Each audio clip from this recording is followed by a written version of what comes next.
السلام علی رسول الکریم اعوذ باللہ من الشیطان الرجیم بسم اللہ الرحمن الرحیم. حاضرین کرام، اہم دینی مکاتب فکر کے علمی جائزے میں اب میں دین تصوف کے بارے میں اپنا نقطہ نظر یہاں پیش کر رہا ہوں. اس سے پہلے کہ میں اس موضوع پر اظہار خیال کروں، میں یہ بات واضح کر دینا چاہتا ہوں کہ تصوف کے ساتھ میری نسبت معمولی نہیں رہی ہے. میرے والد گرامی منزلت سلسلہ قادریہ جنیدیہ کے شیخ تصوف تھے. میں نے تصوف کو اپنے بچپن ہی سے بہت قریب سے دیکھا ہے اور تصوف کی بہت اعلیٰ ترین صورت کو بہت قریب سے دیکھا ہے. میں یہ کہا کرتا ہوں کہ میں نے تصوف پر دودھ کے دانت توڑے. بچپن ہی میں سب سے پہلے جو چیزیں مجھ کو پڑھنے کا موقع ملا ہے وہ ارباب تصوفی کی. جن نظریات اور خیالات سے میں ابتدائی میں واقف ہوا وہ بھی زیادہ تر انہی اکابر کے تھے. جن شخصیات کا ابتدا میں بہت اثر ہوا وہ بھی زیادہ تر اسی نقطہ نظر سے تعلق رکھتے ہیں. یہ بات ہر شخص جانتا ہے کہ بچپن میں بدو شعور میں آدمی جس نظریے اور جن شخصیات سے متاثر ہوتا ہے وہ اثر معمولی نہیں ہوتا. بعد کے زمانوں میں ہم بہت سی چیزوں کو چھوڑتے اور بہت سی چیزوں کو اختیار کرتے ہیں، لیکن ان کے ساتھ ہمارے جذبات کا وہ تعلق کم ہی پیدا ہوتا ہے جو ابتدائی زمانے میں کسی چیز کے ساتھ ہو سکتا ہے. چنانچہ یہ واقعہ ہے کہ تصوف نہ صرف یہ کہ اس زمانے میں میرے شب و روز کے مطالعے کی چیز بنا، مشاہدے کی چیز بنا، بلکہ اس کے ساتھ مجھے کم و بیش سن 72 تک بہت غیر معمولی لگاؤ رہا ہے. میں نے ابتدا میں دین کی صحیح ترین تعبیر اسی کو سمجھا. اس کے مقابلے میں باقی جتنی چیزیں بھی دین کی حیثیت سے پیش کی جاتی ہیں میرے لیے وہ فروتر قرار پائیں. میں نے ابتدا میں تصنیف و تالیف کا جو نقشہ اپنے لیے بنایا وہ تمام تر اسی تعبیر دین پر مبنی تھا. اور بہت ابتدا میں جو چیزیں بعض طالب علموں کو پڑھائیں ان میں بھی فصوص الحکم اور فتوحات اور ابقات جیسی چیزیں شامل ہیں. یہ سب تصوفی کی امہات کتب ہیں. اس وجہ سے یہ تو کوئی شخص جو مجھے جانتا ہے میرے بارے میں نہیں کہہ سکتا ہے کہ میں اس کوچے میں کوئی اجنبی آدمی ہوں. میں نے اس کو پڑھا ہی نہیں، اس کو ہضم ہی نہیں کیا، اس میں جذبات کی آنکھیں نہیں کھولی، اس کو چکھا بھی ہے، اس سے لذت اندوز بھی ہوا ہوں، اسے دل و دماغ میں بھی اتارا ہے. یہ ایک زمانے میں میرے لیے بڑے شر و انبساط کا باعث بھی رہا ہے. میں پوری دیانتداری کے ساتھ یہ عرض کرتا ہوں کہ جب علمی شعور پختہ ہوتا چلا گیا اور آہستہ آہستہ یہ بات واضح ہونے لگی کہ دین کے معاملے میں اس چیز کی کوئی اہمیت نہیں ہے کہ کوئی شخص کیا کہتا ہے یا چند اشخاص کیا کہتے ہیں. اس میں اصل اہمیت قرآن و سنت کی ہے. یہ حقیقت مجھ پر واضح ہوئی کہ اللہ تعالیٰ نے ہمارے اس دین کو سینہ بسینہ روایت پر نہیں چھوڑا ہے، بلکہ اس کے مستند ترین ماخذ حفاظت کی ذمہ داری خود لی ہے، اور اس مستند ترین ماخذ کو قرآن کی حیثیت سے اس امت کو منتقل کیا ہے، اور اس کے بارے میں پورے اطمینان کے ساتھ یہ کہا جا سکتا ہے کہ وہ جس طرح اللہ کے پیغمبر نے پیش کیا اسی طرح اب ہمارے ہاتھ میں ہے۔ قرآن مجید کا مطالعہ جب میں نے کرنا شروع کیا تو اس کے مطالعے کے دوران میں یہ بات بھی بالکل واضح ہو گئی کہ اللہ تعالیٰ نے دین کے معاملے میں، اپنی ہدایت کے معاملے میں اس قرآن کو میزان، فرقان، معیار اور مہیمن قرار دیا۔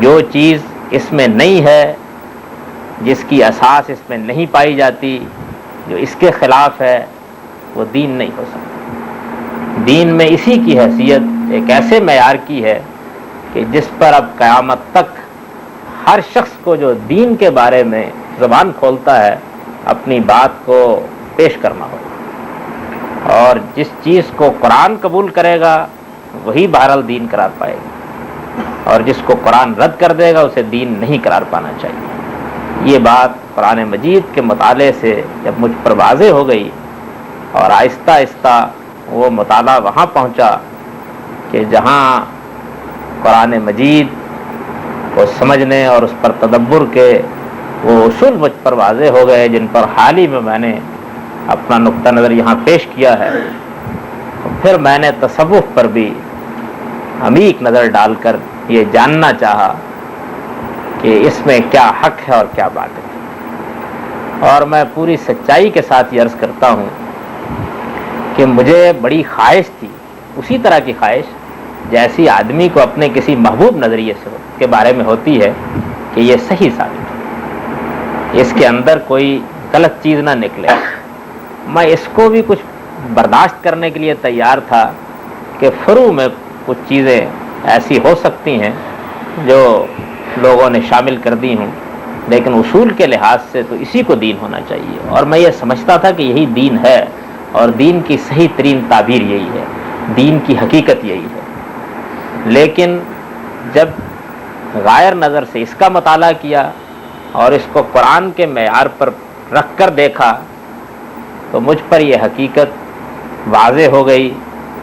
بتدریج میں اس میں پختہ تر ہوا، اور اب پورے اطمینان کے ساتھ یہ عرض کرتا ہوں کہ اپنے علم و مطالعے کی حد تک پوری دیانتداری کے ساتھ ہر چیز پر غور کرنے کے بعد میں اب برسوں سے اس نتیجے پر پہنچ چکا ہوں کہ تصوف اپنے اصول میں اس دین سے بالکل ایک مختلف دین ہے جو قرآن مجید میں اور پیغمبر صلی اللہ علیہ وسلم کی سنت میں بیان ہے۔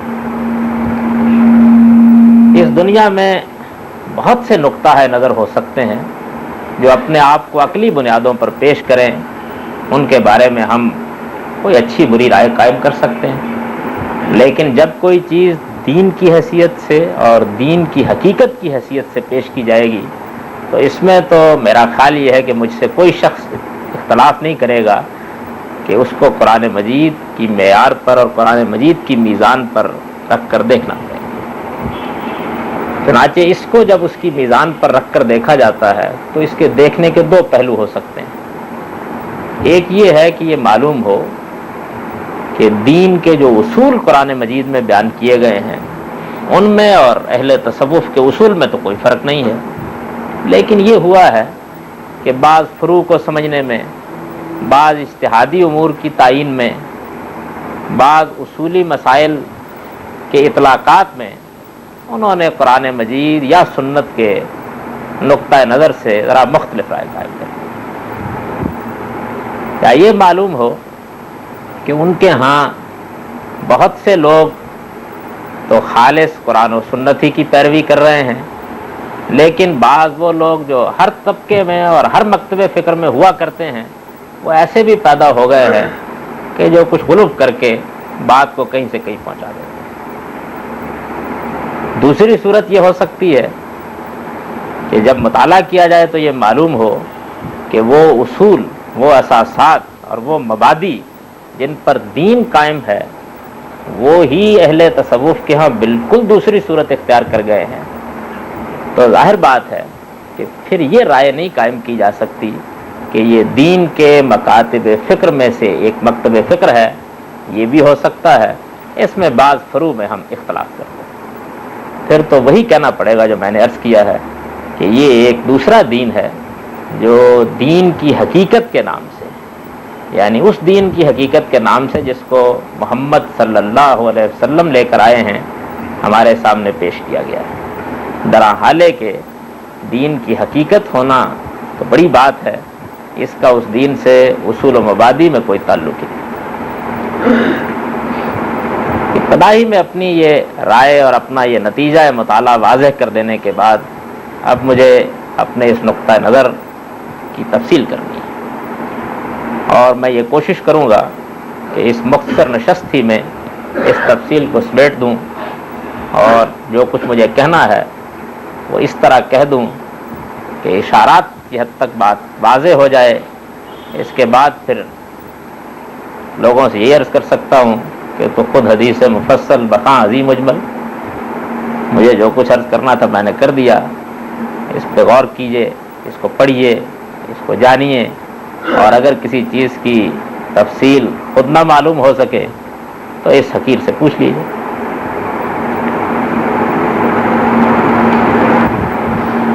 تصوف کے بارے میں تحقیق کرتے وقت سب سے پہلی چیز جس کو نگاہ میں رکھنا چاہیے وہ یہ ہے، اور وہ تصوف ہی پر تحقیق کرنے میں کیا ہر نقطہ نظر پر تحقیق کرنے میں سامنے رہنی چاہیے، اور وہ یہ ہے کہ جو نقطہ نظر بھی اس دنیا میں عقلی بنیادوں پر پیش کیا جائے، دینی بنیادوں پر پیش کیا جائے، اس میں کچھ وہ لوگ ہوتے ہیں جو اس نقطہ نظر کو اعلیٰ دلائل کے ساتھ بیان کرتے ہیں، تقریر کی صورت میں، تحریر کی صورت میں، اور اس طرح وہ نقطہ نظر بالکل منقع ہو کر ہمارے سامنے آ جاتا ہے۔ کچھ لوگ وہ ہوتے ہیں کہ جو اس نقطہ نظر سے اپنے آپ کو متعلق قرار دیتے ہیں، لیکن بہرحال وہ نہ اس کے شارح ہوتے ہیں، نہ اس میں مصنف ہوتے ہیں، نہ وہ اس طرح کوئی تقریر کرتے ہیں کہ جس کے ذریعے سے ہم ان کے نقطہ نظر کو جان سکیں، لیکن وہ اپنے آپ کو اس نقطہ نظر سے وابستہ قرار دیتے ہیں۔ اس میں ہر شخص اس بات سے اتفاق کرے گا کہ مطالعے کی اور تحقیق کی بنیاد انہی چیزوں پر رکھی جا سکتی ہے جو کہی گئی ہیں، جو لکھی گئی۔ کہی گئی اور لکھی گئی چیزوں کا ایک نام قرار پا جاتا ہے، وہ نام اگر باقی لوگوں نے بھی اپنے لیے اختیار کر لیا ہے تو پھر یہ نہیں ہو سکتا کہ ہمارے سامنے کوئی شخص آئے اور وہ آ کر یہ کہے کہ یہ جو کچھ تم بیان کر رہے ہو ہم تو اس کو نہیں مانتے ہیں۔ اگر وہ یہ کہتا ہے کہ ہم اس کو نہیں مانتے ہیں تو اس کے سامنے دو راستے ہیں، یا تو جو کچھ اس مکتب فکر کے مستند ماخذ میں بیان کیا جا رہا ہے وہ اس سے برات ظاہر کر دے، اور یا یہ ہے کہ وہ اس نام کو اختیار کرنے کی بجائے اپنے نقطہ نظر کے لیے کوئی دوسرا نام اختیار کر لے۔ ہمارے ہاں احناف ایک مکتب فکر کی حیثیت سے موجود ہے، ہم جب احناف پر نقد کریں گے تو ظاہر ہے کہ انہی چیزوں کو لیں گے کہ جو ان کی اصول کی کتابوں میں لکھی ہوئی ہیں۔ یہ تو نہیں ہو سکتا کہ مولوی صاحب جو ہماری مسجد میں امامت کرتے ہوں یا کوئی دوسرے صاحب جن کی بہت شہرت ہو لیکن ہمارے سامنے ان کی کوئی مستند چیز موجود نہ ہو تو ہم ان کے بارے میں یہ طے کرنے کے لیے بیٹھ جائیں کہ وہ بھی یہ کہتے تھے یا نہیں کہتے تھے۔ اگر وہ نہیں کہتے تھے تو ان کو احناف سے برات ظاہر کر دینی چاہیے تھی، اگر وہ اپنے آپ کو احنافی سے متعلق قرار دیتے رہے تو ہم مجبور ہیں، اور ہر دیانتدار طالب علم مجبور ہوگا کہ وہ اس تعلق کی بنیاد پر جو تحقیق کرے اس کا حکم اس پر بھی لگا دے۔ یہ تو ہر مکتب فکر سے متعلق معاملہ پیش آ جاتا ہے۔ میرے بارے میں بھی یہ ہو سکتا ہے، کسی اور شخص کے بارے میں بھی ہو سکتا ہے۔ میں بولوں گا، میں کہوں گا، میں کسی بات کو بیان کروں گا، میں کسی چیز کو لکھوں گا، وہ دوسروں تک پہنچے گی تو اس کے بعد ہی یہ فیصلہ کرنا ممکن ہوگا کہ یہ صاحب کیا مانتے ہیں اور کیا نہیں مانتے ہیں۔ میں اگر خاموش خلوت میں بیٹھا رہوں اور وہاں بیٹھ کر اپنا کوئی نقطہ نظر بیان کرتا رہوں اور وہ لوگوں تک نہ پہنچے یا لوگ اس کو کہیں لکھا ہوا نہ پائیں تو اس کے بعد وہ ظاہر ہے کہ ایک عمومی رائے قائم کر سکتے ہیں۔ وہ یہ کہہ سکتے ہیں کہ یہ کس سے اپنے آپ کو منسوب قرار دیتا ہے، جس نقطہ نظر سے میں اپنی نسبت قائم کروں گا اس کے بارے میں رائے قائم کر لی جائے گی، اور اس کی بنیاد پر میرے بارے میں بھی رائے قائم کر لی جائے گی۔ اور اگر میں یہ سمجھتا ہوں کہ وہ میرا نقطہ نظر نہیں ہے تو پھر مجھے یہ نسبت قائم ہی نہیں کرنی چاہیے۔ تصوف کے بارے میں ایک دوسرا بڑا حادثہ جو اس عام مسئلے سے بھی آگے بڑھ کر پیدا ہوتا ہے وہ یہ ہے کہ اس کی تاریخ جب ہم پڑھتے ہیں اور بالخصوص مسلمانوں میں اس کی تاریخ جب پڑھتے ہیں تو یہ معلوم ہوتا ہے کہ ابتدا میں بعض لوگوں نے اپنے آپ کو ذرا آبادی سے الگ کر کے کچھ خانقاہوں میں جا بٹھایا۔ ان لوگوں کے بارے میں اب ہمیں اتنا ہی معلوم ہے کہ کچھ صاحب زہد و ورع لوگ تھے، دنیا سے الگ تھلگ رہتے تھے، لوگ ان کے پاس اپنی اصلاح کے لیے چلے جاتے تھے، ان کے بارے میں بہت زیادہ معلومات ہم کو حاصل نہیں۔ ان کے بعد پھر وہ دور آنا شروع ہوا ہے کہ جس میں اس مکتب فکر میں مسلمانوں کے اندر بھی بعض غیر معمولی لوگ پیدا ہونے شروع ہوئے۔ ان لوگوں نے بھی اپنے مدرسوں کو سری مدرسوں کی حیثیت سے قائم کیا، یعنی وہ خلوت میں بیٹھتے تھے، اپنے ہاں آنے والے لوگوں میں انتخاب کر کے اپنی تعلیم ان تک پہنچاتے تھے، وہ باتیں ان کو کہتے تھے کہ جو وہ عام لوگوں کے سامنے نہیں کہتے تھے۔ لہذا اس وقت بھی فضا یہی رہی کہ ان کے بارے میں کیا رائے قائم کی جائے۔ اس میں یہ دلچسپ بات عرض کروں کہ جن دو بڑے آدمیوں کی ابتدائی تحریریں یا جن کے واقعات یا جن کی شہرت ہم تک پہنچی ہے، ان میں ایک جنید بغدادی ہیں اور ایک بایزید بستامی، دونوں بہت جلیل القدر صوفیہ میں سے، اور صوفیوں کے ہاں بڑی اہمیت ان کو حاصل ہے۔ ہم یہ جانتے ہیں کہ جنید بغدادی کی تاریخ پیدائش کے بارے میں اگرچہ محققین کے مابین بہت کچھ اختلاف ہے، لیکن زیادہ لوگوں کا اس پر اتفاق ہے کہ 215 میں پیدا ہوئے ہیں، 215 ہجری میں۔ وفات کے بارے میں کم و بیش سب لوگ یہ کہتے ہیں کہ 296، 97 اور 98 میں سے کسی سال میں ہوئی۔ یہ کم و بیش سمجھ لیجیے کہ 908، 907 عیسوی ہوگی۔ یہ وہ بزرگ ہیں کہ جن کی تعلیمات ہم کو ان کے رسائل کی صورت میں اس وقت دستیاب ہیں۔ ان سے پہلے کے بزرگوں کے بارے میں ہم بس تذکروں میں کچھ پڑھ لیتے ہیں۔ ان کی داستان حیات بھی بہت کچھ معلوم ہے۔ یہ مدرسہ بغداد سے تعلق رکھتے ہیں۔ ویسے تو یہ صوبہ جبال کے شہر نہاوند کے تھے، لیکن انہوں نے اپنا مستقر بغدادی کو بنا لیا تھا، سوداگری کا پیشہ کرتے تھے۔ بہت ابتدائی صوفیوں میں سے حارث المحاسبی کے شاگرد ہیں۔ یوں تو انہوں نے اور بھی بعض لوگوں سے استفادہ کیا ہے، لیکن زیادہ تر ان کا تعلق حارث سے رہا ہے۔ حارث المحاسبی امام احمد بن حنبل کے ہم اثر ہیں۔ اس سے اندازہ کیا جا سکتا ہے کہ یہ کتنے ابتدائی زمانے کے لوگوں میں سے ہیں۔ ان سے پہلے بھی بعض لوگوں کے نام ہمیں تاریخ تصوف میں ملتے ہیں، لیکن ان کی نوعیت جس طرح کہ میں نے عرض کر دیا یہی ہے کہ بس ان کی ایک شہرت ہے، ہم ان کے بارے میں کچھ کہنے سے اس لیے قاصر ہیں کہ اس وقت تک یہ نام تو کچھ حلقوں میں سنا جانے لگا تھا، لیکن یہ لوگ کہتے کیا ہیں یہ چیز واضح نہیں ہو رہی تھی۔ لوگوں نے ان کا جو سلسلہ بیان کیا ہے، اس سلسلے کا مطالعہ کرنے سے بھی یہ معلوم ہوتا ہے کہ ان کے اوپر سختی ہیں، معروف ہیں، داؤد الطائی ہیں، حبیب العجمی ہیں، اور اس کے بعد حسن بصری، اور عام اہل تصوف کے طریقے کے مطابق اس سے اوپر پھر حضرت علی رضی اللہ عنہ۔ یہ حضرات اسی طرح اپنا شجرہ بیان کر دیتے ہیں۔ بہت ابتدائی زمانے کے لوگوں میں سے بایزید بھی کم و بیش ان کے ہم اثر، ان تک ان کی تعلیم پہنچی ہے، ان تک ان کی تعلیم پہنچی ہے۔ ان دونوں بزرگوں کے بارے میں صرف یہی نہیں کہ ان کی کچھ چیزیں ہم کو مل گئی ہیں جو ان کے اپنے قلم سے لکھی ہوئی ہیں، بلکہ ہمارے تصوف کے تذکروں میں بھی بڑی اہمیت کے ساتھ ان کا ذکر ہوتا ہے، اور خود اکابر صوفیائی نے وہ تذکرے بھی لکھے ہیں، اور اس میں ان کے اقوال اور ان کی تعلیمات کا خلاصہ بیان کر دیا ہے۔ عام آدمی جو بہت زیادہ چیزیں نہ پڑھ سکتا ہو، وہ مثال کے طور پر شیخ فرید الدین عطار کا تذکرۃ الاولیاء ہی پڑھ لے، تو اس پر یہ بات واضح ہو جائے گی کہ ان لوگوں کی تعلیم کیا چیز رہی ہے۔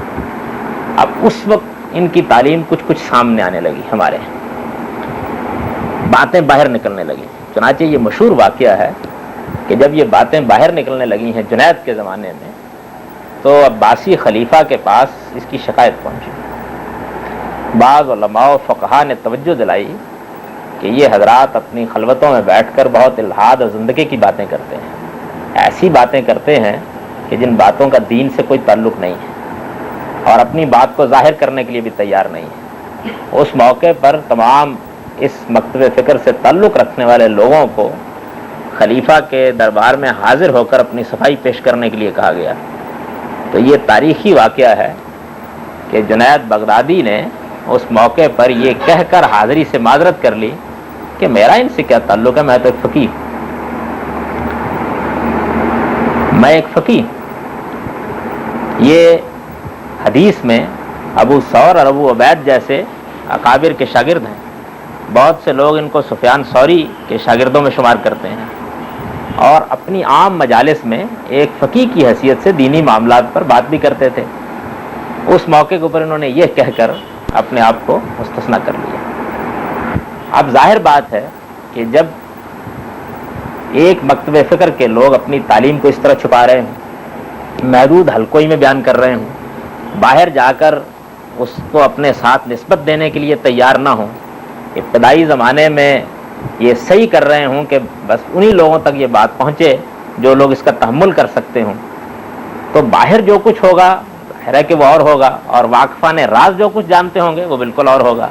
چنانچہ جدید کے جو رسائل اب تباہ ہو گئے ہیں، ان کو اگر بالاستیاب پڑھیے تو اس میں ان کے خطوط بھی ہیں اور چیزیں بھی ہیں، بہت صاف لکھتے ہیں کہ میں نے ایک اپنے عزیز کو جو محرم راز ہے بعض توحید کے مسائل لکھ کر بھیجے تھے، لیکن خط کسی اور کے ہاتھ چڑھ گیا، بڑی تشویش ہو گئی۔ اس طرح کی چیزیں یوں تو نہیں عام ہونی چاہیے۔ چنانچہ یہ واقعہ ہے کہ ہمارے ہاں انہی کے ذرا قریبی دور کے آدمیوں میں سے منصور حلاج ہیں۔ منصور حلاج کو اس کے نظریات کی بنیاد پر موت کی سزا دے دی گئی تھی۔ اب منصور حلاج کو جب موت کی سزا دی گئی ہے تو اس موقع کے اوپر تو بس یہی رہا کہ اس نے شریعت کی حدود کی خلاف ورزی کی ہے، اور یہ فضا ان لوگوں میں بھی رہی، لیکن زیادہ زمانہ نہیں گزرا کہ وہ ایک بھی صوفیوں کا تذکرہ نہیں ہے کہ جس میں منصور حلاج کو خراج تحسین پیش کیا گیا اور بار بار یہ بات کہی گئی کہ سر ربوبیت کو اس نے فاش کر دی۔ بات صحیح تھی لیکن ایسی جگہ کہہ دی جہاں اس کو کہنا نہیں چاہیے تھا۔ اور حال یہ ہے کہ منصور کے بارے میں جو کرامتیں، جو مقامات یہ سب اپنی کتابوں میں بیان کرتے ہیں، ان کو پڑھنے کے بعد سمجھ میں نہیں آتا کہ اس فقہی فتوے میں اور اصل حقیقت میں کیا تعلق قائم کیا جا سکتا ہے۔ تو یہ صورت میں نے عرض کیا کہ ابتدا میں تھی۔ اس وقت ریاست کا نظام بہت قوی تھا اور اس طرح کی چیزوں سے متعلق ریاست دلچسپی بھی لیتی تھی۔ یہ معلوم ہے کہ خلق قرآن کے مسئلے میں احمد بن حنبل کو بھی حاضر ہونا پڑا، اور حاضر ہی نہیں ہونا پڑا بلکہ سزائے تازیانہ برداشت کرنی پڑی۔ تو ان لوگوں کے ساتھ بھی اس طرح کا معاملہ ہو سکتا تھا، لیکن ان کا کہنا یہ تھا کہ ہم لوگ جو تعلیم دیتے ہیں وہ ہے ہی خواص کے لیے۔ خواص اور عوام کی اصطلاح بھی انہی لوگوں کے ہاں سب سے پہلے چلی۔ آہستہ آہستہ سیاسی اداروں میں اضمحلال آتا چلا گیا، اور ان لوگوں کے زہد و ورع کے افسانے بھی لوگوں میں پھیلنے لگے، کرامتوں کا شعرہ بھی ہونے لگا۔ عامت الناس کو بھی بہت حد تک ان کے بارے میں حسن ظن پیدا ہونا شروع ہو گیا۔ اس وقت اب ریاست کے لیے مشکل ہو گیا کہ وہ ان کے خلاف کوئی اقدام کرے۔ تب ان لوگوں کی وہ تحریریں سامنے آنے لگی ہیں جو مثلاً حبیب ابن عربی، جس کو یہ شیخ اکبر کہتے ہیں اپنے ہاں، اس کی فتوحات میں یا اس کی فصوص الحکم میں دیکھتے ہیں۔ تو پہلی بار علمی دنیا کو صحیح اندازہ ہونے لگا کہ یہ لوگ کیا کہتے ہیں۔ اس کے خلاف نقد بھی ہوا، اور نقد ہونے کے بعد بتدریج ان کی تاریخ پڑھنے سے یہ معلوم ہوتا ہے کہ دو پہلوؤں سے یہ لوگوں سے متعلق ہونے لگے۔ اپنی خاص کتابوں میں اپنا نقطہ نظر بیان کرتے، عامت الناس میں وہ باتیں کرتے کہ جو عام شریعت کی باتیں، اور ان کے دین کا مطالعہ کرنے سے معلوم ہوتا ہے کہ یہ باتیں کرنے میں اصل دین پر کوئی خاص فرق نہیں پڑتا جس کو یہ پیش کرتے ہیں۔ چنانچہ ان کے نقطہ نظر سے یہ کوئی غلط حکمت عملی بھی نہیں تھی، اس کو پیش کرتے تھے۔ دو چہرے ان لوگوں کے سامنے آنے لگ گئے، وہ چہرہ جو عامت الناس میں سامنے آتا تھا، وہ چہرہ جو خواص میں سامنے آتا تھا۔ خواص وہ لوگ تھے جو ان کی مجالس میں جاتے تھے، یا وہ کتابیں تھیں جن کو ایسی زبان میں لکھا گیا تھا کہ ہر آدمی کے لیے ان کو پڑھنا اور ان کا مفہوم سمجھنا آسان نہیں تھا۔ فصوص اور فتوحات میں اس کی چند عبارتیں سامنے رکھ دوں اور اس کی شرح کرنا شروع کروں تو واقعہ یہ ہے کہ آپ سب پکار اٹھیں گے کہ تمہارا دماغ چل گیا، یہ کیا چیزیں ہم کو سنا رہے ہیں۔ اس طرح کی ادق عبارتیں اور ایسے زمانی فکرے کہ جن میں دو رائیں ہو سکتی ہوں، ایک پہلو سے ایک بات اس سے نکلتی ہو، دوسرے پہلو سے دوسری بات اس سے نکلتی ہو، تو یہ چیز ہونی شروع ہو گئی۔ پھر وہ وقت آ گیا کہ اس امت میں نہ صرف یہ کہ ان کے اپنے حلقے بلکہ علماء کے حلقے بھی ان سے متاثر ہونے لگ گئے، عامت الناس میں یہی چیز پھیلنے لگ گئی، اور نوبت وہاں تک پہنچ گئی کہ کسی شخص کے لیے اپنے آپ کو ایک اعلیٰ درجے کا دینی آدمی بنانے کی راہ ہی یہ سمجھی گئی کہ وہ تصوف کے کسی حلقے سے وابستہ ہو جائے۔ اس وقت پھر علماء کے حلقوں میں سے بعض جلیل القدر لوگ نہ صرف یہ کہ اس نقطہ نظر سے وابستہ ہوئے بلکہ انہوں نے شرع صدر کے ساتھ اس کو اختیار کیا، اور جب انہوں نے شرع صدر کے ساتھ اختیار کیا اور وہ علماء کے حلقے سے متعلق تھے، لوگوں میں ان کا علمی احترام بہت غیر معمولی تھا، جیسے مثلا غزالی، جیسے مثال کے طور پر ابو اسماعیل حروی، یہ اپنے زمانے کے جلیل القدر لوگوں میں سے۔ غزالی کے بارے میں تو ہم یہ جانتے ہیں کہ وہ اپنے زمانے ہی کے کیا بلکہ اس امت میں حجت الاسلام کے لقب سے موسوم ہے۔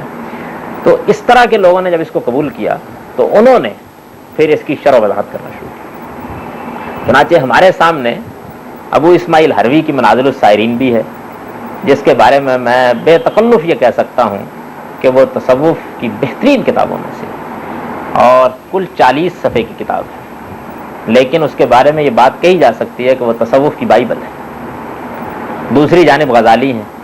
غزالی کا معاملہ یہ ہے کہ وہ ان لوگوں میں سے ہے جو کاغذ پر کبھی بخل نہیں برتتے، اپنی بات کو بڑی وضاحت سے کہیں گے۔ اس زمانے کے اچھے لکھنے والوں میں اگر آپ ان کے طرز عبارت کو کسی سے مماثل قرار دیں تو انگریزی میں برٹن رسل سے قرار دے سکتے ہیں، اردو میں ابو العلا مودودی سے قرار دے سکتے ہیں۔ اپنی بات بہت واضح، 2 اور 2 4 کی طرح سادہ الفاظ میں صاف طریقے پر کسی ابہام کے بغیر وہ کہہ دیتے ہیں۔ چنانچہ ان کی احیاء علوم الدین اور ان کی کیمیائے سعادت، اس طرح کی کتابیں جب سامنے آئیں تو پھر معلوم ہونا شروع ہوا کہ یہ اصل میں کیا دین ہے، اس کی حقیقت کیا ہے۔ اور اب یہ بھی ممکن نہ رہا کہ اس طرح کی سری نوعیت کی مجالسی تک یہ چیز محدود رہے، ان لوگوں نے پوری شان کے ساتھ اس کو قبول کیا، یہاں تک کہ غزالی جیسے شخص نے المنقذ من الضلال لکھی۔ المنقذ من الضلال ان کی ایک مختصر سی کتاب ہے جس میں وہ یہ بتاتے ہیں کہ میں ضلالت سے کس طرح حق تک پہنچا۔ وہ کتاب اب ہمارے یہاں اردو میں بھی ترجمہ ہو گئی ہے، بہت مختصر سی کتاب ہے، رسالہ کہی ہے، اس کو ہر شخص پڑھ سکتا ہے۔ اس میں انہوں نے یہ بیان کیا ہے کہ میرے زمانے میں یہ مکاتب فکر تھے، میں نے ان کا مطالعہ کیا، ان میں رہا، اور وہ جس سطح کے آدمی ہیں وہ معمولی سطح تو نہیں ہے، میں ان سے متاثر ہوا، لیکن آہستہ آہستہ مجھ پر یہ حقیقت واضح ہوئی کہ یہ سب ضلالت ہیں، یہاں تک کہ پھر مجھے ہدایت کی روشنی اہل تصوف کیا ملی۔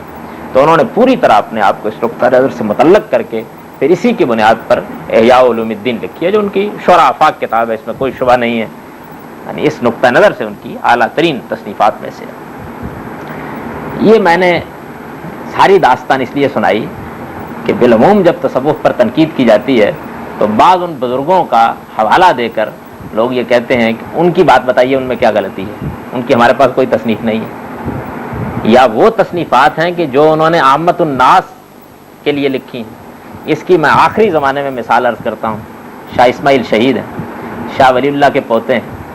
ہمارے ہاں ان کو یہ غیر معمولی حیثیت حاصل ہوئی ہے کہ انہوں نے تحریک جہاد کی قیادت کی، وہ سید احمد شہید کے سب سے بڑے لوگوں میں سے ہیں، ان کی وجہ سے ان کی اس قربانی اور انحصار کا بھی لوگوں پر بڑا غیر معمولی اثر ہے۔ ان کی کتاب تقویت الایمان بھی موجود ہے، ان کی کتاب اوقات بھی موجود ہے۔ تقویت الایمان میں جو دین بیان ہوا ہے اس کو ہمارے ہاں اہل حدیث حضرات بھی اپنے دین کی صحیح ترین تعبیر سمجھتے ہیں۔ وہ سب باتیں اس میں بیان ہوئی ہیں جو دین کے معاملے میں دین کو کوئی جاننے والا آدمی بیان کر دے گا۔ میں یہ نہیں عرض کر رہا ہوں کہ میں سب باتیں صحیح ہیں یا اس کے اسلوب تحریر سے مجھے اتفاق ہے، میں یہ عرض کرتا ہوں کہ اس کا موضوع اور اس میں مخاطب ہم آپ ہیں، اور ہم آپ ہیں تو وہ دین انہوں نے پیش کر دیا کہ جو ہمارے سامنے آنا چاہیے، لیکن ان کی ابقات موجود، ان کی ابقات معمولی کتاب نہیں ہے۔ میں سچ عرض کرتا ہوں کہ وحدت الوجود کے نقطہ نظر کو سمجھنے کے لیے اس سے بہتر کتاب شاید ہی پیش کی جا سکے۔ اپنے بارے میں یہ عرض کر دوں کہ میں نے اس کو پڑھائی نہیں ہے، اس کو پڑھایا ہے، اس پر کام کیا ہے، اس کے قوامس کھولے ہیں، اور شاید میں ان چند لوگوں میں سے اس وقت کہ جو بے تکلف جب چاہیں اس کا درس دے سکتے ہیں۔ اس کتاب میں انہوں نے خواص سے خطاب کیا اور خواص سے خطاب کر کے انہوں نے وہ اصل دین پیش کیا۔ اب ظاہر بات ہے کہ وہ آدمی جس نے تقویت الایمان پڑھی ہے